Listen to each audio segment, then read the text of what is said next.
সরকারে আসলে কলেজ অবধি শিক্ষা, কলেজ অবধি প্রত্যেকটা স্কুল, প্রত্যেকটা সরকারি কলেজে, প্রত্যেকটা সরকারি স্কুলে শিক্ষা হবে অবৈতনিক, শিক্ষা হবে অবৈতনিক। আপনারা জানেন এখন সরকারের দৈন্য দশার জন্য স্কুলগুলোতে, সরকারি স্কুলগুলোতে 800-900 টাকা করে ফিস দিয়ে ভর্তি হতে হচ্ছে বাচ্চাকে। আমরা এই ব্যবস্থার পরিবর্তন করব। আমরা বলছি যে আমরা কর্মসংস্থানের দিশা দেখাতে চাই, আমরা কর্মসংস্থানের দিশা দেখাতে চাই।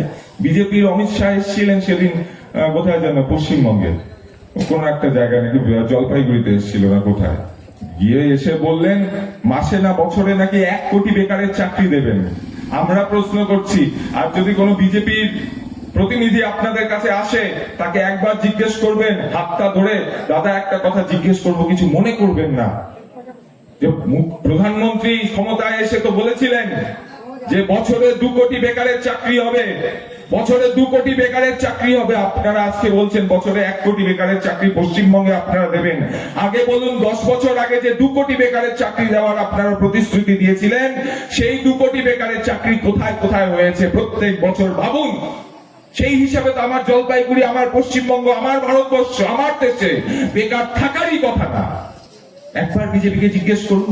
আপনারা বলছেন কাজের কথা, আমরা বলছি আমরা কাজের দিশা দেখিয়েছিলাম, কর্মসংস্থানের দিশা বামফ্রন্ট সরকারের সময় আমরাই দেখিয়েছিলাম। কিভাবে? সরকারি দপ্তরগুলোতে স্বচ্ছ নিয়োগ ব্যবস্থা চালু করা, স্কুলগুলোর জন্য এসএসসি। আমরা বলছি আমরা সরকারে আসলে প্রত্যেক বছর স্বচ্ছ নিয়োগ হবে, প্রত্যেক দপ্তরে শূন্য পদগুলোকে অবিলম্বে পূরণ করা হবে। যারা ক্যাজুয়াল স্টাফ আছেন, যারা 5,000-10,000 টাকার বিনিময়ে ঘন্টার পর ঘন্টা খাটনি করছেন সরকারি দপ্তরগুলোতে, আমরা সেই কন্ট্রাকচুয়াল ক্যাজুয়াল স্টাফদের অবিলম্বে স্থায়ীকরণের ব্যবস্থা করব। এই কথা আমরা বলছি।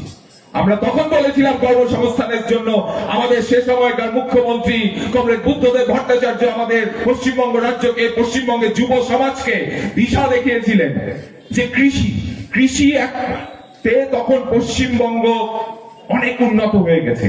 এবার কৃষিতে তখন যখন ধান, চাষ, পাট উৎপাদনে, মৎস্য শিল্পে পশ্চিমবঙ্গ প্রথম সারিতে, কিছু কিছু ক্ষেত্রে প্রথম স্থানে ভারতবর্ষে, সেই সময় বুদ্ধদেব ভট্টাচার্য বললেন এবার পশ্চিমবঙ্গের উন্নয়নের জন্য, কর্মসংস্থানের জন্য দরকার শিল্পায়ন। সেই সময় আমরা শিল্প করতে এসেছিলাম, সেই সময় আমরা শিল্পের কথা বলেছিলাম। কিন্তু আমরা কি দেখলাম? আমরা সেক্টর 5 তৈরি করতে পেরেছিলাম, কিন্তু যখন টাটার কারখানা আনার পরিকল্পনা হলো, তখন যদি আমি ভুল না হই, আপনারা সবাই জানেন, অনেকে আমার থেকে বয়োজ্যেষ্ঠ আছেন বা আমার সমবয়সী বা আমার থেকে জুনিয়র যারা আছে, তারা একবার, এখন তো সবার হাতে মোবাইল, সম্পূর্ণ বিশ্বটা হাতের মুঠোয়, ভবিষ্যৎটা বাদ দিয়ে বর্তমান অতীত সবই আমাদের হাতের মুঠোয়। একটু গুগল করে দেখবেন মমতা ব্যানার্জির টাটা কারখানাকে বিতরণের আন্দোলন, সেই আন্দোলনের কিছু ছবি যদি পাও তোমরা, সেটা একবার সার্চ করে দেখো গুগলে, সেখানে 1টা 2টো 10টা ছবি পেয়ে যাবে যেখানে মমতা ব্যানার্জির সঙ্গে একই ধর্ণা মঞ্চে বসে আছে, দাঁড়িয়ে আছে, কানে কানে ষড়যন্ত্র করছে ওই বিজেপির রাজনাথ সিং। এই বিজেপির রাজনাথ সিং, যে বিজেপির পতাকা আজকে আমাদের সামনে ঝুলছে, এই পদ্ম ফুলের পতাকা, সেদিন এই জোড়া ফুল আর পদ্ম ফুল মিলে, রাজনাথ সিং আর মমতা ব্যানার্জি মিলে পশ্চিমবঙ্গ থেকে খালি টাটাকে তাড়ায়নি, পশ্চিমবঙ্গ থেকে পশ্চিমবঙ্গের যুব সমাজের স্বপ্নকে গলা টিপে হত্যা করেছিল। আজকে ভাবুন তো, আজকের দিনে দাঁড়িয়ে ওই নরেন্দ্র মোদী এসে টাটার কারখানার কথা বলছে। আমরা বলছি লজ্জা লাগে না তোমাদের? 15টা বছর, 16টা বছর, 20টা বছর ধরে পশ্চিমবঙ্গের যুব সমাজকে বঞ্চিত করার পর, যুব সমাজকে শোষণ করার পর, যুব সমাজের কাছ থেকে তার কাজের অধিকার কেড়ে নেওয়ার পর, পশ্চিমবঙ্গবাসীর কাছ থেকে তার শিল্পায়নের ভবিষ্যৎ কেড়ে নেওয়ার পর, আজকে তুমি টাটার কারখানার কথা বলছে নরেন্দ্র মোদী। তোমার লজ্জা করে না? আমরা বলছি আমরা ক্ষমতায় আসলে, আমরা সরকারে আসলে আবার নতুন করে শিল্পায়নের দিশা দেখাতে চাই। আমরা শিল্পায়নের দিশা দেখাতে চাই। এই জলপাইগুড়ির চারপাশে যে ফাঁকা জমিগুলো আছে, সেখানে শিল্পায়নের পরিকল্পনা। এই সামনে ঘুঘুডাঙ্গা, শিবাইপাড়া ঘুঘুডাঙ্গার মাঝখানে যে বিরাট জমি 15 বছর আগে বামফ্রন্ট সরকারের সময় অধিগৃহীত হয়েছিল, সেই জমিতে আমরা শিল্পায়নের পরিকল্পনা করেছিলাম, সেই জমিতে একটা সিএস স্টোরেজের পরিকল্পনা করেছিলাম, সেই জমিতে কলেজ স্থাপনের পরিকল্পনা করেছিলাম। কিন্তু আজকে ভাবুন 15 বছর ধরে আমার সরকারের, আমার যে জলপাইগুড়ি জেলার এমপি, 10 বছরের এমপি, বিজেপির এমপি, সেই বিজেপি দলের একজনেরও সৎসাহস হলো না, ওই সদ ইচ্ছাটা হলো না যে ওখানে গিয়ে একটু শিল্পায়নের একটা পরিকল্পনা করতে তো পারতেন। 10 বছর ধরে বিজেপির এমপি জয়ন্ত রায় আমাদের এখানকার জলপাইগুড়ির সাংসদ, আমরা ভরসা করেছিলাম আমাদের কথা ওই দিল্লির বুকে তিনি বলবেন, কিন্তু আমরা কি দেখলাম 10 বছর হয়ে গেল ওই ফাঁকা জমিতে একটা ইট পড়লো না কারখানার। মমতা ব্যানার্জি তো ফেলেনি, মমতা ব্যানার্জি তৃণমূল কংগ্রেস ধরে নিয়েছে, প্রত্যেক বছর ওই জমিটা ফাঁকা পড়ে আছে, তারা একবার করে আসবে, কোনোবার পিসি আসবে, কোনোবার ভাইপো আসবে, এক বছর পিসি সভা করবে, তারপরের বছর ভাইপো সভা করবে। আমরা বলছি আমরা যদি ক্ষমতায় আসি, আমরা সরকারে আসলে আমরা ওই জমিতে ফুড প্রসেসিং ইন্ডাস্ট্রি গড়ে তুলবো, মানে খাদ্য প্রক্রিয়াকরণ শিল্প। সেই খাদ্য প্রক্রিয়াকরণ শিল্প হলে দুটো লাভ। একটা লাভ কৃষক, আমাদের এই চারদিকে যেখানে আজকে দাঁড়িয়ে সভা করছি, এই চারদিকে জলপাইগুড়ি শহরটাকে কেন্দ্র করে যে চারদিকের যে বলয়, যে বেষ্টনী, সম্পূর্ণটা কৃষক, সম্পূর্ণ জায়গায় হচ্ছে আমাদের কৃষক ভাইয়েরা আছেন। ওই কৃষক ভাইয়েরাই তো আমাদের দেশটাকে, আমাদের রাজ্যটাকে চালাচ্ছেন, আমাদের পেটের ভাতটা যোগাচ্ছেন।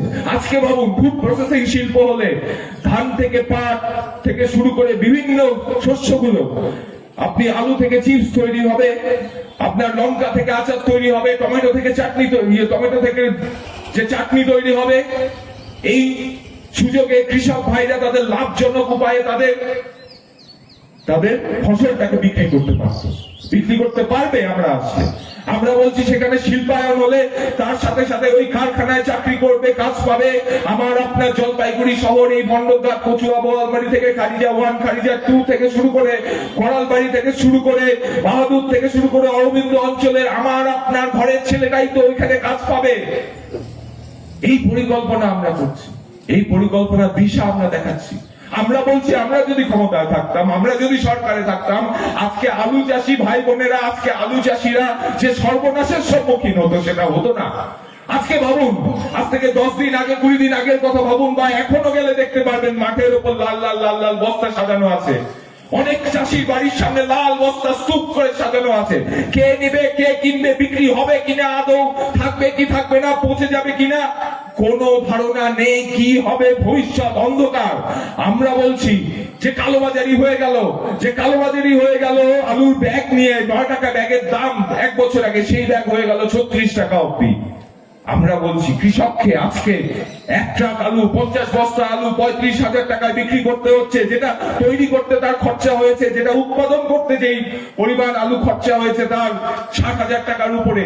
আমরা বলছি আমরা ক্ষমতায় থাকলে, আমাদের ইস্তাহারে আছে, আমরা 2002 সাল থেকে আমরা আন্দোলন করে আসছি যে সরকার, আমরা বামফ্রন্ট সরকার ক্ষমতায় থাকলে কৃষকের কাছ থেকে আমরা তার উৎপাদন ব্যয়ের 1.5 গুণ দামে, মানে কৃষকের যা খরচা হয়েছে উৎপাদনে তার 1.5 গুণ দামে আমরা বামফ্রন্ট সরকার, আমরা সরকারের পক্ষ থেকে সরাসরি কৃষকের কাছ থেকে সেই আলু হোক, পাট হোক, ধান হোক, সেটা কিনে নেব, যাতে আমার কৃষক ভাইটা তার ঋণটা শোধ করতে পারে, যাতে আমার কৃষক ভাইটা তার ছেলেটা, তার মেয়েটার বাড়িতে যে বাচ্চাটা আছে, ছেলেটা মেয়েটা, তার মুখে যাতে হাসি ফোটাতে পারে, তার ছেলেটা মেয়েটার জন্য ভালো একটা ভবিষ্যতের পরিকল্পনা করতে পারে।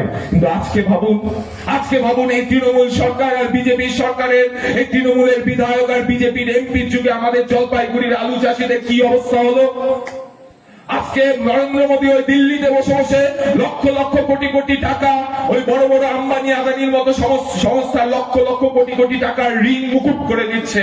কিন্তু আমার আপনার মতো এই ছোট জলপাইগুড়ি জেলা, ছোট জলপাইগুড়ি গ্রামগুলো, এখানকার কৃষকরা, চাষি ভাইরা তাদের সামান্য পরিমাণ টাকা, সামান্য ঋণের টাকা শোধ না করতে পেরে আত্মহত্যা করছে।